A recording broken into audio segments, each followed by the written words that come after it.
Hello दोस्तों, business mind में आपका स्वागत है। हम कर रहे हैं आज की करंट अफेयर्स। पहली जो न्यूज़ है वो आई है आईएमएफ से। आईएमएफ ने 2024 में भारत की आर्थिक वृद्धि दर अनुमान बढ़ाकर 6.8% किया है।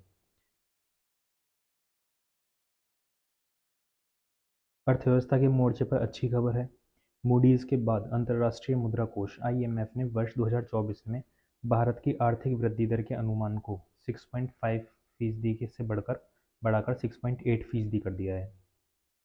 हालांकि चीन की आर्थिक वृद्धि दर 4.6% रहने का अनुमान है। 2024 में भारत की आर्थिक वृद्धि दर 6.8% थी। आईएमएफ ने ये बात बोली है।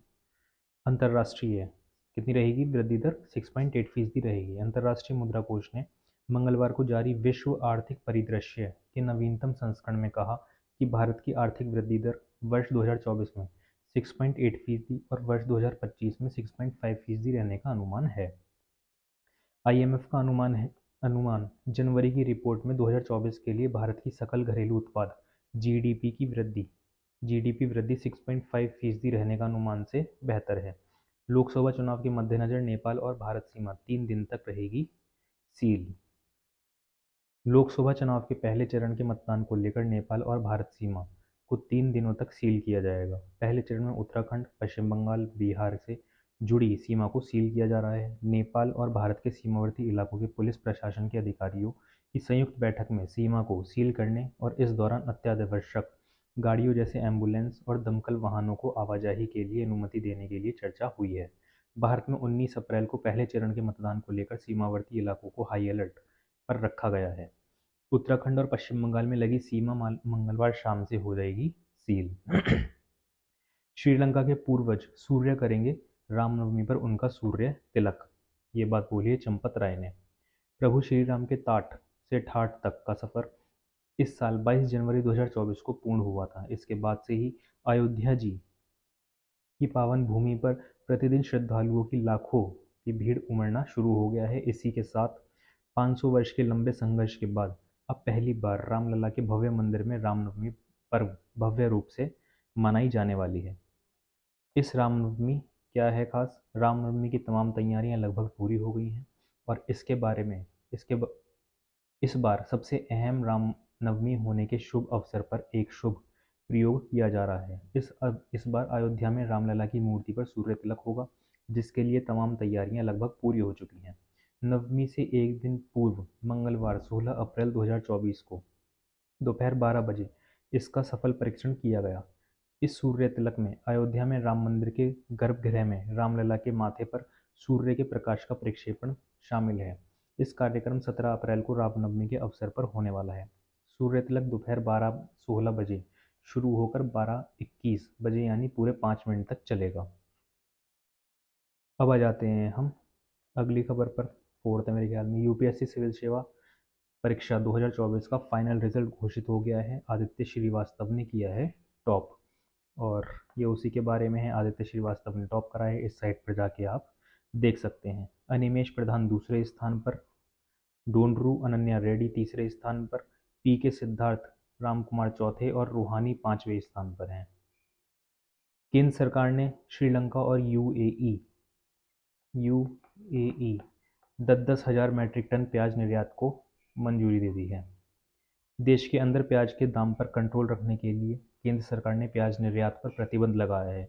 इस बीच केंद्र सरकार ने श्रीलंका और संयुक्त अरब अमीरात को 20 हज़ार मैट्रिक टन प्याज निर्यात करने की अनुमति दी है। सरकार के इस फैसले के तहत दोनों देशों को 10-10 हज़ार मैट्रिक टन प्याज का निर्यात किया जाएगा। यूएई को पहले भी दी गई है प्याज। विदेश व्यापार महानिदेशालय डीजीएफटी ने 15 अप्रैल को जारी एक अधिसूचना में संयुक्त अरब अमीरात को अतिरिक्त 10,000 मैट्रिक टन एमटी प्याज की निर्यात की अनुमति दी है। इसके साथ ही national cooperative exports limited NCEL के माध्यम से श्रीलंका को भी 10,000 मैट्रिक टन प्याज की अनुमति प्रदान की गई है। यूएई को प्याज के निर्यात की यह अनुमति पहले ही दी गई 24,400 मैट्रिक टन से अतिरिक्त है। सोना ऑल टाइम हाई पर पहुंच गया है। 10 ग्राम की कीमत कितनी हो जाएगी? 73,514। सोने ने आज 16 अप्रैल को नया ऑल टाइम हाई रिकॉर्ड बनाया है। India Boolean and jewellers association (IBGA) की वेबसाइट के मुताबिक आज मंगलवार को 10 ग्राम सोना 701 रुपये महंगा होकर 73,514 रुपये तक पहुंच गया। वहीं बात करें चांदी की तो उसमें भी तेजी देखने को मिली है। 1 किलो चांदी का भाव 180 रुपये बढ़कर 83,632 रुपये हो गया है। इससे पहले 12 अप्रैल को चांदी ने 83,819 रुपये का हाई बनाया था। एक्सपर्ट्स के मुताबिक आने वाले दिनों में इनके दामों में और तेजी देखने को मिल सकती है। सिर्फ 15 दिनों में कितना महंगा हो गया है? 4550 रुपये। ये किस वजह से हुआ है? इसराइल और ईरान का तनाव है। दूसरा कोरोना महामारी की वजह से है। और 2020 में जो थे 10 ग्राम के 41,000 रुपये थे, ठीक है। और अभी तो अब कितने हो गए हैं? 73,000। लोकसभा इलेक्शन। लोकसभा चुनाव के लिए डाक मतपत्र के माध्यम से डाले जा रहे वोट। देश के कई हिस्सों में लोकसभा चुनाव के लिए डाक मतपत्र के माध्यम से मतदान किया जा रहा है। 16 अप्रैल को मतदान का आखिरी दिन है। दरअसल 85 साल के ऊपर के बुजुर्ग से लेकर लोकसभा निर्वाचन में निर्वाचन दायित्व से जुड़े मतदान दलों, sector officer, FST, SST, VST और विभिन्न विभागों के अधिकारी कर्मचारी तथा अन्य जिले में कार्यरत अधिकारी एवं कर्मचारियों को अपने मताधिकार का प्रयोग करने के लिए डाक मतपत्र के जरिए मतदान की सुविधा प्रदान की गई है। वीडियोग्राफी भी करवा रहे हैं। लोकसभा चुनाव के लिए 85 वर्ष आयु के से ऊपर एवं दिव्यांग मतदाताओं के लिए 15 अप्रैल से मतदान की प्रक्रिया पूरी करवाने का काम किया जा रहा है। घर बैठे मतदान को लेकर वीडियोग्राफी भी करवाई जा रही है। निर्वाचन आयोग द्वारा डाक मतपत्र के माध्यम से 85 वर्ष से अधिक उम्र के मतदाता और दिव्यांगजनों को घर पहुंचकर मतदान का कार्य संपादित किया जाना है। डाक मतपत्र संपादित के दौरान राजनीतिक दलों के अधिकृत प्रतिनिधि BLO ग्राम सचिव उपस्थित रहेंगे। डाक मतपत्र से मतदान करने में वंचित मतदाताओं को 18 अप्रैल को दूसरा और अवसर दिया जाएगा। कब से हुई शुरू? ये 21 अक्टूबर 2016 को भारत सरकार द्वारा चुनाव नियमावली 1961 के नियम 23 में संशोधन कर इस सेवा को मतदाताओं हेतु अधिसूचना जारी कर शुरू किया गया था। इसके बाद डाक के माध्यम से मतदान करने की सुविधा शुरू हुई। क्या होता है डाक मतपत्र के माध्यम से मतदान? डाक मतपत्र से मतदान के लिए पात्र वोटर्स को चुनाव आयोग की वेबसाइट पर अपना रजिस्ट्रेशन कराना होता है, जिसमें अपना पता समेत अन्य जरूरी विवरण देना होता है।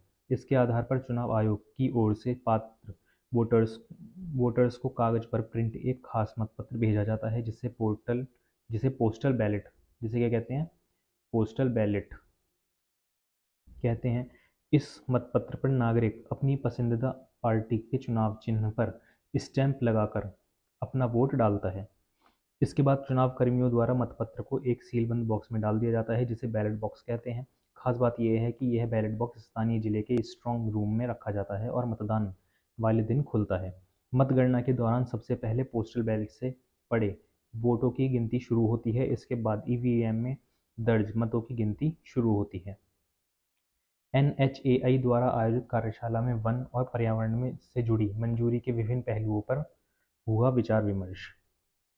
भारतीय राष्ट्रीय राजमार्ग प्राधिकरण NHAI ने 15 अप्रैल को नई दिल्ली में पर्यावरण अनुकूल शमन उपायों सहित पर्यावरण और वन मंजूरी पर एक दिवसीय राष्ट्रीय कार्यशाला का आयोजन किया।